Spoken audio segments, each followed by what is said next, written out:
நம்மளுடைய டிவிகே தலைவர் விஜய் சார்ட்ட நான் ஒரு விஷயம் சொல்லணும்னு நினைக்கிறேன். அன்றைய எதிர்க்கட்சி தலைவராக இருந்தவரும் இன்றைய முதல்வராக இருக்கக்கூடிய நம்முடைய முதல்வர் ஐயா இருக்காங்கல்ல, அவங்க சொன்னாங்க, இந்த அரசாணை ஒரு இருள் சூழ்ந்த அரசாணை, ஒரு நீதியற்ற அரசாணை. இதை பற்றி பேசுகிறதுக்கு நான் சட்டசபையில் நான் கேட்டேன். ஆனால் எனக்கு அதுக்கான வாய்ப்புகள் மறுக்கப்படுது. நான் ஆட்சிக்கு வந்த உடனேயே உங்களுக்கு நான் வேலை போடுவேன் அப்படின்னு சொல்லி வாக்குறுதி கொடுத்து தான் எங்களுக்கு வந்தாங்க ஆட்சிக்கு. ஆனால் இவ்வளோ போராட்டங்கள் நடத்தியும் எங்களுக்கு இதுவரைக்கும் எந்த வேலையும் கொடுக்கல. நியமன தேர்வு ஒன்று நடத்தினாங்க.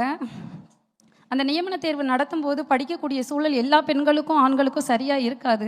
என்னோட 27வது வயதில் நான் தேர்வில் வெற்றி அடைஞ்சும் 40 வயதை நெருங்க போகிறேன். இது வரைக்கும் எனக்கு வேலை கிடைக்கல.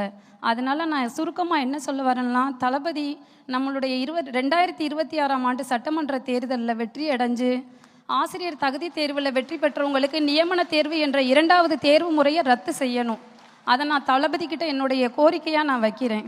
எங்களை போல எத்தனையோ பேர் கஷ்டத்தோடு வாழ்ந்துக்கிட்டு இருக்கிறாங்க. எல்லாருமே நல்லா வாழ்வாங்கன்னு சொல்ல முடியாது. அதனால் இந்த நியமன தேர்வுங்கிற 2வது தேர்வு முறையை தளபதி அவர்கள் சிஎம் ஆகணும், நீக்கணும், கல்வித்துறையை அவர் வசம் வச்சிருக்கணும் அப்படின்னு நான் தளபதி கிட்ட என்னுடைய சிரம் தாழ்ந்த கோரிக்கையாக கேட்டுக்கிறேன். இது தவிர நிறைய விஷயங்கள் இருக்குது. தொடக்க கல்வித்துறையில் ஆசிரியர்களே இல்லை நம்ம தமிழ்நாட்டில்.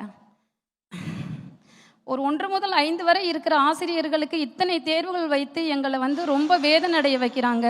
தளபதி ஐயா அடுத்த சிஎம்மாக வரணும், அவங்க எங்களுக்கான நியாயமான கோரிக்கையை நிறைவேற்றணும்னு நான் என்னுடைய சிரம் தாழ்ந்து கேட்டுக்கொள்கிறேன். நன்றி, வணக்கம்.